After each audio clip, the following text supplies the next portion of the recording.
예, 앞서 1부에서 윤석열 캠프를 연결한 데 이어서 2부에서는 홍준표 캠프를 만나보겠습니다. 홍준표 캠프의 이현주 공동선대위원장 나와주셨습니다. 어서 오십시오. 네, 안녕하세요. 처음 뵙겠습니다. 네, 우리 반갑습니다. 진중권 작가와 김성현 수장님 네, 인사 네, 나누시죠. 반갑습니다. 우리 위원장님은 지난 여름에 네. 그 윤석열 캠프 측으로부터 러브콜 받으셨다고 하셨는데 네, 최종 선택은 홍준표 캠프였습니다. 네네, 그때 이제 윤 후보를 만났었죠. 아, 그러셨어요. 최종적으로 홍준표 후보를 선택하신 이유는? 뭐 그때는 사실 이제 홍 후보를 염두에 두진 않았었고요. 예. 그 당시에는 이제 윤 후보를 뵙고, 근데 제가 잘 모르니까 좀 지켜보고 시간 좀 달라고 그랬었는데. 예. 시간이 지나면서 이게 안 되겠다 이런 생각이 들더라고요. 그래서 홍 후보가 어쨌든 현실적 대안이다. 이렇게 판단을 했습니다. 그래서 도와야 되겠다. 저는 사실 개인적으로는 홍 후보하고 크게 인연이 없습니다. 과거에는 안철수 후보 선대본부장이었기 때문에. 아하. 예, 그런데 어쨌든 현실적으로 홍 후보가 그래도 가장 무난하고 안심되는 준비된 후보구나. 그래서 또 홍 후보께서 또 연락이 오셔가지고 만나 뵀어요. 근데 만나 뵀더니 어쨌든 제가 생각했던 것보다 굉장히 최근에 들어서 많이 달라지셨고, 이분이 이제 연세가 좀 드시면서 네, 네. 뭔가 이렇게 말씀 속도 좀 느려지신 것 같아요. 과거보다. 그러니까 그게 더 좋아지신 거죠. 어떻게 그런가요? 보면 나쁘게 생각하면 옛날에 막 이렇게 쏘던 거 이런 게 좀 없어졌으니까 좀 아주 연령지층에서는 왜 이렇게 김 빠졌냐 이렇게 얘기하시는 분들도 계신데 예. 저는 그게 오히려 장점이 된 것 같아요. 그래서 맏형 같은 느낌 좀 또 어린이 이제 20, 30대 같은 경우는 홍알배라고 부르거든요. 홍알배. 네, 근데 얼굴이 좀 동글동글하시잖아요. 예, 예. 요즘에 많이 웃으시고 원래 또 개그 본능이 좀 있으시잖아요. 예, 그러다 예. 보니까 이 홍알배 하면서 이 그 앵그리 홍하고 또 심지어 누구는 뽀로로. 예, 뽀로로에 나오는 루피 닮았다는 사람도 있고. 그래서 아주 귀엽게 많이들. 근데 저는 사실 그것까지는 아직 이해가 안 되는데 예. 젊은 친구들은 귀엽다고 그렇게 얘기하더라고요. 귀여운 걸로 대통령 하실 수 없으니까. 아니, 예, 호감을 호감도. 많이. 그렇죠. 호감도 많이 올라가시고. 네네. 그렇다니까 과거에 이렇게 좀 뭔가 이렇게 좀 뭐 직설적으로 막 이렇게 쏘는 그런 이미지가 굉장히 많이 근데 완화가 이제 되셨죠. 저희가 토론대도 쭉 보고 이러면 홍준표 후보가 이제 본인이 갖고 있는 구력 이것으로는 잘 상황은 헤쳐가시는데 그 홍준표 후보의 비전 이게 딱 잘 안 토론회는 통해서 잘 못 봤습니다. 그러니까 홍준표의 비전은 무엇인가? 홍준표의 대한민국의 대한민국. 비전 어떻게 보고 계시는지에 대해서 한번 홍보를 네, 해주시면. 네. 그래서 사실은 이제 지난주 말 이번 주 초부터 저희가 이제 저희 내부적인 판단에 이제는 좀 승기를 잡았기 때문에 그런 이제 뭐 경쟁적인 이런 모습보다는 오히려 이제 우리의 대안들을 중심으로 계속 브리핑을 해야겠다. 이래서 사실은 매일 지금 정책을 분야별로 브리핑을 하고 계시고요. 예. 오늘 같은 경우에도 이제 복지 분야, 서민 복지를 중심으로 해서 말씀하셨어요. 근데 이상하게 그거는 보도에 안 나와요. 기자들 안 쓰고. 그러니까 매일 굉장히 열심히 얘기하시고 예. 그거를 막 백풀도 하시고 하는데 그거는 뭐 그냥 아주 구석에서 뭐 이렇게 조그맣게 나오고 다른 게 굉장히 부각이 되니까. 근데 어쨌든 이제 말하자면 한마디로 딱 말씀을 드리면 G7 이제 선진국으로 가는 길 뭐 이런 걸 말씀드릴 수 있는데 우리가 이제 선진국이라고 말은 하지만 3만 불 넘었으니까요. 네. 그런데 우리의 의식 수준이나 시스템이나 여러 가지가 굉장히 아직까지는 좀 정근대적인 게 굉장히 많지 않습니까? 예. 그래서 이런 어떤 여러 분야에서 우리의 외교안보 체제나 태도 또 어떻게 보면 약간은 우리의 국력에 맞지 않게 좀 굴욕적인 면들도 있고 이래서 이런 부분들에 대해서 주체성을 가지고 선진국에 걸맞게 우리의 어떤 상을 바꾸겠다. 그리고 북한에 대한 문제도 이렇게 좀 현실과 우리의 이상이 막 괴리가 돼 있지 않습니까? 그래서 네. 현실을 보고 냉철하게 직시를 해서 진짜 실질적으로 뭘 할 것인가 해서 문제 이제 오랫동안 고여 있는 문제들을 이것을 뭔가 돌파를 해내겠다 이런 말씀들을 하셨고 그래서 예를 들면 이제 지금 이제 경제 같은 경우에도 가장 큰 문제가 어떻게 보면 지금 이제 양극화 얘기도 하고 하는데 그렇습니다. 이 중산층이 이제 약해지고 있다는 거거든요. 예, 예. 그래서 이 중산층은 어떻게 강화되는 것이냐 했을 때 이제 주로 우리가 사실은 안정된 모든 젊은이들이 대기업에 취업하고 싶어 하고 안정된 기업에 가고 싶어 하는데 사실 그만한 기업이 없어요. 그러니까 기업이 많지만 그냥 영세한 기업들이 많단 말이에요. 그래서 이러한 기업들을 계속 육성을 시키고 큰 기업들을 많이 또 많아질 수 있는 그런 경제 환경을 만들겠다. 또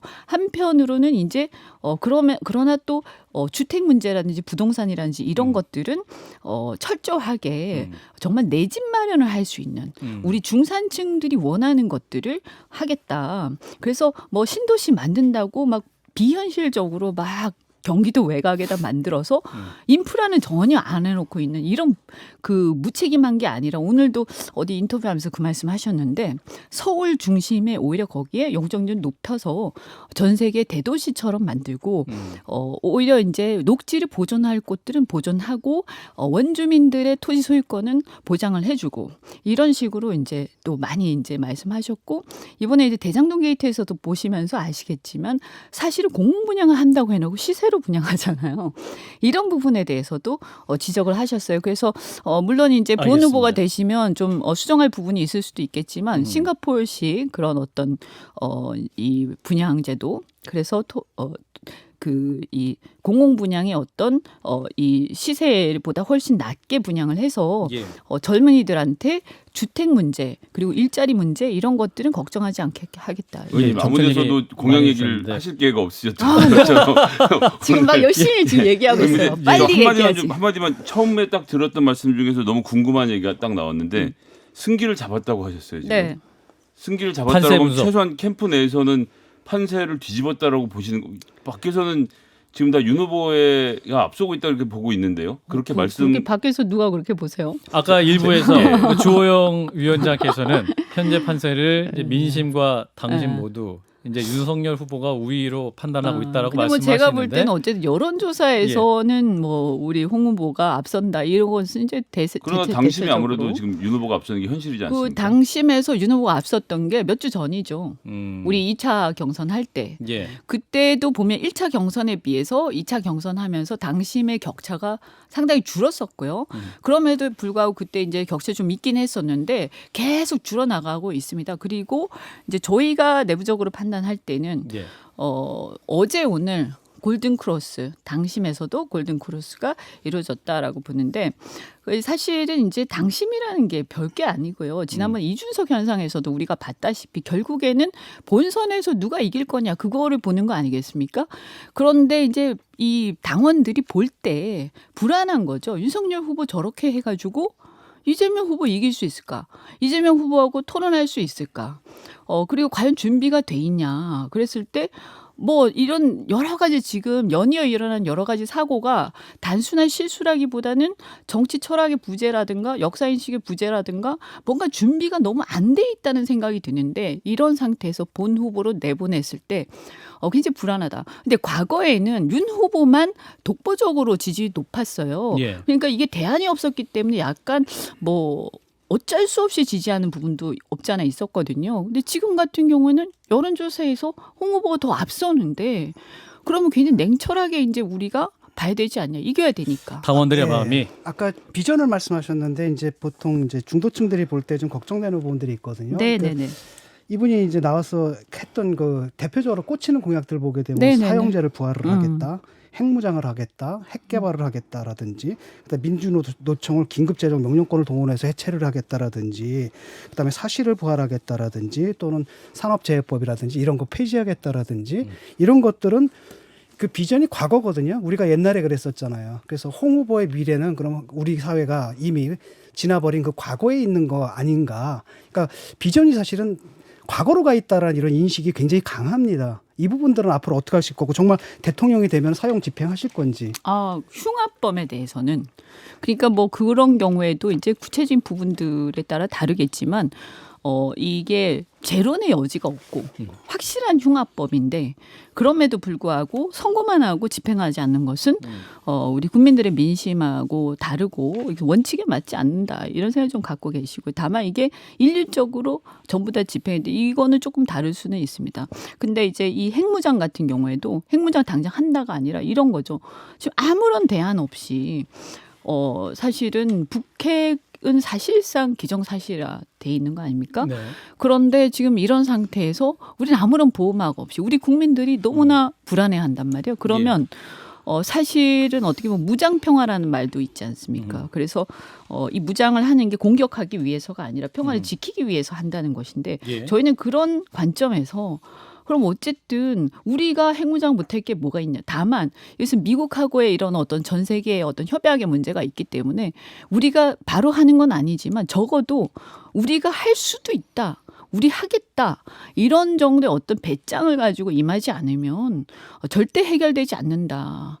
라는 생각을 갖고 있는 거죠. 알겠습니다. 이제 아까 일부에서 주호영 의원이 그 여론조사상에서 홍준표 후보가 앞서시는 게 역선택 때문이다라고 주장을 하고 계시는데 네. 여기서 어떤 발언하시겠습니까? 본선에서는 다 민주당 찍을 역선택이요? 분들이 네. 본선에서 민주당 찍을 분들이 이제 홍준표 후보와 윤석열 후보 두 분 사이에 조사를 할 때는 이제 홍준표 후보를 선택을 해서 저는 그게 아직도 그런 말씀하신 게 이해가 안 가요. 왜냐하면 지금 사실은 역선택은 우리가 걱정해야 될 일이거든요. 왜냐하면 솔직히 말씀드리면 제 주변에 저도 민주당에 과거에 있었기 때문에 민주당 분들하고 얘기를 많이 하는데 예. 그분들이 솔직히 이렇게 말씀하세요. 사실 우리 입장에서는 홍 후보가 더 버거운 상대야. 이렇게 얘기하세요. 근데 왜 윤 후보를 더 공격을 많이 하냐? 그 전까지는 윤 후보 1등이었으니까 그런 것도 있고요. 지금 와서는 또 뭐냐면 윤 후보하고는 어떤 감정이 있어요. 민주당은요. 이게 그냥 단시간에 해결되는 문제가 아닙니다. 그래서 이것은 감정에 기인한 그런 어떤 적대감이지 뭐 어떤 윤 후보가 무서워서 혹은 더 본선에서 힘들 것 같아서 그런 건 아니고요. 지금 상황을 보면 홍 후보는 20대, 30대 지금 심지어는 최근에 여론조사를 보면 40대, 50대까지 지지가 확장이 되고 분명히 이재명 후보보다 20, 30대에서 더 호감도가 높고 오히려 윤 후보는 20, 30대에서 이재명 후보보다 호감도가 더 낮단 말이에요. 이런 상황에서 누가 보더라도 홍 후보가 이재명 후보에 대해서 더 경쟁력이 있죠. 그러면 민주당 입장에서는 사실은 20, 30대를 누가 잡느냐가 이번 선거의 관건인데 이미 20, 30대의 열렬한 지지를 잡고 있는 홍 후보가 훨씬 더 걱정이 되겠죠. 왜냐면 이제 그것은 본선에서는 그런 말씀하실 수 그러니까 있는데 예선에서는 제 얘기는 예선에서는 여전히 당심이 절반을 차지하고 있어서 중요한데 여론조사 지표상으로 보면 국민의힘 지지자들 중심으로 놓고 보면 윤석열 후보가 앞서는 게 현실이고 지금 뭐 의원님께서는 내부적인 판단으로는 당원도 이길 수도 있다, 뭐 이기고 있다, 뭐 이런 말씀까지 지금 하셨는데, 네, 최근에. 네. 근데 어쨌건 당심이 승부처가 된다라는 것은 우리 모두가 지금 동의하고 있는 부분이라고 봅니다. 윤 후보는 그래서 뭐 전두환 씨 5.18 뭐만 빼고는 이런 발언도 하셨고 뭐 개 문제와 관련돼서 뭐 이런 얘기도 나왔지만 어쨌든 반문 정서 결집에 좀 주력을 하고 있는데 홍준표 후보는 당심을 잡는 데 무슨 대책이 있습니까? 뚜렷하게 당심과 저희는 관련돼서는 이제 지금 당심과 관련해서는 오히려 이게 이제 우리가 당이 이제 탄핵 이후에 굉장히 이제 몰락의 위기를 겪고 뭔가 바뀌어야 된다는 그런 어떤 절박한 마음이 있는데 예. 이거를 이제 당원들한테 호소하는 거죠. 당이 어떻게 해야 개혁이 되겠느냐. 그리고 세대 교체가 되지 않으면 당이 바뀌지 않는데 지금 이 20, 30대가 반드시 국힘의 지지자다 이렇게 보지 않거든요. 그러면 이 20, 30대가 지금 20, 30대의 구심점이 되어 있는 후보가 누구냐. 그 후보가 본선에 나가서 싸우고 또 그 후보가 본선에서 당선이 되어서 대통령이 되었을 때 그럴 때 20, 30대가 비로소 우리 정치에서 주인공이 되고 또 우리 국민의힘의 어떤 주력 지지층으로 이제 정착을 하는 거죠. 이것은 굉장히 중요한 문제이기 때문에 우리 당원들이 정말 국민의힘의 미래를 생각을 한다면 홍준표 후보의 이러한 점, 이 20, 30대 또 더 나아가서 40, 50대까지 지금 확장되고 있는 이런 지지를 결코 이번에 소홀히 해서는 안 된다. 이 말씀 드리고 또 그다음에 이제 줄 세우기 논란도 있지 않습니까? 그래서 네. 사실은 당내 의원들 뭐 물론 이제 그분들이 뭐 그동안에 또 좋은 역할들도 많이 하시고 훌륭한 점이 많지만 그러나 우리 당원들 입장에서 지난번 이준석 대표를 뽑았을 때도 그렇죠. 뭔가 획기적으로 당이 바뀌길 바랍니다. 그런데 너무나 이렇게 층층 시야로 이렇게 쌓여서 결국에는 그런 것들이 다 정치적 빚인데 이렇게 지나치게 메모드급으로 가는 것이 과연 지금 이 시대적 흐름하고 맞느냐? 그리고 꼭 일부에서 그럴 이제 필요가 있느냐? 주호영 의원이 어. 원래 이제 딱 홍 후보랑 같이 일했던 분들이 윤 후보에게도 많이 왔다 이런 말씀도 하시고 또 이제 홍준표 후보가 리더십이 부족하고 동료 후배들에게 말을 함부로 하거나 독선적이라는 지적이 있다라고 이제 윤석열 후보가 토론에서 이런 말씀도 하셨죠. 홍준표 후보를 좀 가까이서 보신 입장에서 어떻게 말씀해 주시겠습니까? 제가 볼 때는 이제 그분이 이제 저는 왜 그런 얘기들을 하는가 이렇게 보니까 홍 후보께서는 자기 주관이 되게 뚜렷하세요. 네. 그래서 휘둘리지 않으세요. 그러니까 뭐냐 하면 이렇게 주변에서 우리가 이렇게 얘기를 하면 쭉 들으시다가 마지막에 결정은 본인이 내리시거든요. 네네. 그리고 이제 어떻게 보면 굉장히 의사결정이 빠르고 또 저 같은 경우 우리 선대위원장이나 본부장들하고 직접 SNS로 톡을 주고받고 하면서 그때그때 바로바로 결정을 하십니다. 이 네. SNS 통해서. 어떤 면에서 보면 저는 젊은 사람하고 일하는 것 같은 그런 게 있는데 그래서 아마 젊은 사람들이 지지하는 게 아닐까 이런 생각이 드는데 그래서 이런 면을 보면 사실은 기존의 기성 정치인들 특히 같은 연배 같은 경우는 굉장히 차이가 나요. 그러니까 연세는 많으시지만 문화나 정서가 사실 저하고 비슷하세요.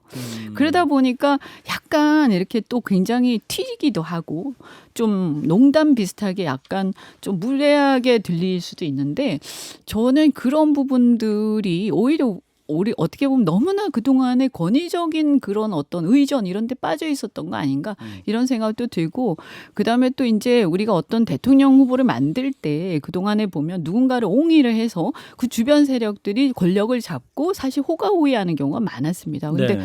제가 볼 때 홍 후보는 그게 단점일 수도 있는데 이것을 현재 시점에서는 전 장점이라고 생각하는 게 이 호가호위가 거의 불가능할 것 같다. 그러면 이제 사실은 본인의 실력으로 홍 후보한테 인정받지 않으면 굉장히 어려운 상황이 되는 거죠. 이분이 굉장히 냉정하세요. 그런 면에서. 예. 예. 이거 그 진중권 작가. 그 윤석열 후보가 막 흔들리는데 그리고 뭐 여론조사상에서도 이제 앞서는 윤석열 후보의 앞서는 이런 결과들이 나오는데 그게 이제 일종의 민심이죠. 그 민심이 근데 당심까지 영향을 끼쳐야 되는데 사실 영향을 끼치는데 좀 차단됐다는 느낌들이 좀 있거든요. 근데 그 이유를 좀 그쪽 사람들한테 좀 들어보니까 그 당원들 사이에서 상당히 홍 후보에 대한 평이 안 좋다 그러더라고요. 그러니까 그동안 해온 것에 대한 그 태도, 홍 후보의 했던 것에 대한 굉장히 부정적인 평가들이 강하게 남아 있다는 얘기를 하거든요. 그래서 예를 들어가지고 뭐 그 어려운 시기에 당이 어려운 시기에 그 문재인 정권과 맞서 싸웠던 것은 사실 윤석열 총장이 혼자 하다시피 했고 그때 사실 총선 때 저도 이제 비판한 적이 있는데 당이 어려울 때 험지에 나가서 싸워야 되잖아요. 그런데 갑자기 공천 타령하면서 뭐 황교안 후보가 나를 죽이려 한다라고 하면서 탈당해가지고 그러다가 어디까지 가냐면 또 대구까지 가고 거기서 당선돼가지고 다시 들어오고 네네. 뭐 이런 것들을 보게 되면서 아 이분이 과연 지도자로서 그 네. 당을 위해 자신을 희생할 정신이 있는 건가 여기에 대해 굉장히 회의감들이 좀 있었던 것 같아요. 그래서 네, 그런 부정적인 평가가 사실은 민심이 이제 당심으로 오는 것을 상당 부분 차단하고 있는 게 아닌가 이렇게 네, 분석하더라고요. 위원장님 답변해 이제 주세요. 제가 왜 홍 후보를 돕기로 했느냐 하는 것 중에 또 하나의 이유인데요. 저는 지난 대선에서 안철수 후보의 선대본부장을 했습니다. 근데 네네. 그때 제가 홍 후보를 봤죠. 이렇게 현장에서요. 근데 그 당시 아마 거슬러 올라가서 생각해 보시면 그 당시 자유한국당에 대한 혐오 이런 게 얼마나 심했는지 젊은 사람들 같은 경우는 지나가다가 정말 손가락질하고 또 심지어는 침을 뱉고 지나가는 사람들도 있어요. 그런 상황에서 홍 후보가 그래도 그 빨간 옷을 입고 꿋꿋하게 4%의 지지율에서 끝까지 이렇게 후보가 돼서 뛰는 걸 보면서 사실 저는 그때 안철수 후보 쪽에서 있으면서 우리가 뭐라고 했냐면 저런 바보 같은 사람이 있느냐라고 했어요. 질 수밖에 없는 게임을 하고 있다. 아니 질 그러면- 수밖에 없고 또 그게 그냥 지는 게 문제가 아니라 본인의 개인적 이미지를 보자면 굉장히 손해되는 일이죠. 그래서 그분은 사실은 그 이후에 한동안 문재인 정권이 80%의 국정 지지율 넘나들 때도 그때도 당을 이렇게 당대표를 하면서 혼자서 욕을 다 먹으셨어요. 그래서 저는 이것이 희생이 아니면 뭐냐 도대체. 그때 아무도 안 나서지 않았느냐. 그리고 그때 위장평화 공세니 뭐니 하면서 홍 후보께서 말씀하신 얘기들 그런 것들이 지금 와서 보면 일리가 있는 말인데 그때는 막말로 치부됐단 말이에요. 그래서 저는 물론 이분이 뭐 여러 가지 또 이후에 또 다 잘했다는 얘기는 아니에요. 그러나 어쩌면 우리가 이렇게 너무 아까 뭐 이렇게 우리가 뭐 연애를 할 때도 그렇지만 그 밖에서 이렇게 참 한눈을 막 팔지 않습니까? 뭐가 다 좋아 보이죠. 새로운 것들이. 그러나 알고 보면 알고 보니까 우리 조강지처가 알고 보니까 밖에서 사람들한테 평가를 받고 밖에 있는 젊은 사람들이 되게 좋아하고 인기가 많은 거예요. 그러면 홍준표 후보가 다시 조강지처다. 보게 되는 거죠. 네. 그러면서 알고 보니까 내 조강지처가 제일 나았구나. 그런데 이게 조강지처가 밖에서 인기가 없으면 그냥 지나가요. 알겠습니다. 근데 알고 보니까 인기가 많은 그럼 다시 보게 되는 거죠. 지금 여기 그런 시간이 현상이 없으세요? 일어난다. 이제 김종인 전 비대위원장과의 관계. 네, 네. 최근 이제 저희 방송에서 김경진 전 의원이 연락을 시도했다가 네. 안 되고 거절당했다 이렇게 해서 또 홍준표 캠프에서는 거짓말을 이렇게 이제 반박하셨잖아요. 네. 자, 김종인 전 비대위원장과의 관계는 나중에 이제 다음 주에 만약 최종 후보가 되실 경우에 네. 관계를 어떻게 만들어 가실 계획이신지. 네, 뭐 그런 이제 그 말은 이제 김경진 의원 말은 사실이 아닌 것 같고요. 예. 네네. 홍 후보도 이제 자존심이 있고 막 이러다 보니까 사실 두 분이 워낙 약간 비슷한 면이 있으세요. 이렇게 굉장히 노련하고 그러면서 자존심 세고 또 남한테 휘둘리기 싫어하고 예. 이런 게 있으세요. 그러나 이제 제가 이 부분을 한번 말씀드린 적이 있었는데, 홍준표 후보에게. 네네 김종인 대표 문제를. 네네. 근데 홍 후보는 이 본선을 가게 되면 얼마든지 열려 있다. 그리고 그분이 도와주신다고 하면 어쨌든 굉장히 감사한 일이다. 이런 취지로 말씀을 하셨고요. 제가 볼 때는 이제 이렇겠죠. 아마 이렇게 대답은 뭐라고 그- 하셨나요? 예? 그 말씀을 들으신 후보님은 만나보시겠다. 만나보시겠다라든지 긍정적으로 생각한다든지 아니요. 그러니까 이제 본선에 가면 어떻게 하실 겁니까? 이런 취지로 말씀드렸더니 예. 그건 열려 있다고 말씀을 열려 있다? 하셨고요. 그리고 제가 볼 때는 이제 김종인 대표 같은 경우도 워낙 기가 이렇게 세시고 막 서로 그러다 보니까 좀 예. 그렇게 보일 수도 있지만 정권 교체라는 어떤 공동의 목표가 있고 그분이 또 국민의힘의 비대위원장까지 하셨기 때문에 예. 저는 뭐 흔쾌히 도와주시지 않을까. 의원님 또- 또 하나 궁금한 게 네. 있습니다. 우리 유승민 후보님께 단일화 제안 이런 거 했다는 이야기가 막 엄청 돌았는데 실제로 캠프 안에서 논의가 됐거나 홍준표 후보님이 요 관련된 무슨 좀 생각을 하시거나 이런 게 있습니까? 하시기 어렵겠지만 아니요. 홍 후보님이 그런 얘기를 하신 적은 없고요. 네. 또 우리 캠프 안에서도 선대본 회의에서는 논의된 바가 없습니다. 예. 알겠습니다. 자, 홍준표 캠프 이현주 공동 선대위원장이 만나고 있는데요. 이제 마지막으로 한 말씀은 드리겠습니다. 이제 다음 주엔 최종 후보가 결정이 되는데 이제 끝으로 필승 전략이랄지 또 청취자분들께 한 말씀 하신다면 30초 드리겠습니다. 네, 이 홍준표 바람이 불고 있는데요. 예. 이 바람이 저는 3%에서 시작한 이 바람이 지금 이제 역전을 하면서 당심까지 이제 골든 크로스가 이루어지고 있다. 그래서 이러한 동력을 가지고 본선에 갔을 때 이것은 엄청난 컨벤션이 일어나면서 드라마가 이루어지기 때문에 필승 후보다 이렇게 생각하면서 동시에 우리는 정말 이번을 기회로 국민의힘을 개혁해야 된다. 국민의힘의 어떤 이 기득권 교체의 바람을 누가 불러 일으킬 것인가. 그래서 더 나아가서 저는 대통령이 되었을 때 우리가 문재인 정권의 잘못된 부분 심판하고 또 국민의 민생과 여러 가지 외교안보 현안 해결해야 되지 않습니까? 근데 여소야대 국면이 2년 동안 진행이 됩니다. 정말로 어려운 상황이고 그러나 해야 될 일은 태산 같습니다. 이런 상황을 경험이 풍부하고 노련한 예측 가능한 후보가 아니면 누가 해결할 것인가. 그래서 저는 준비된 후보, 홍준표 후보가 되어야만 우리가 나중에 굉장히 이 혼란스러운 국정을 걱정하지 않아도 된다고 생각합니다. 네. 많은 지지 부탁드립니다. 여기까지 말씀드리겠습니다. 홍준표 캠프의 이현주 공동선대위원장이었습니다. 고맙습니다. 네, 고맙습니다.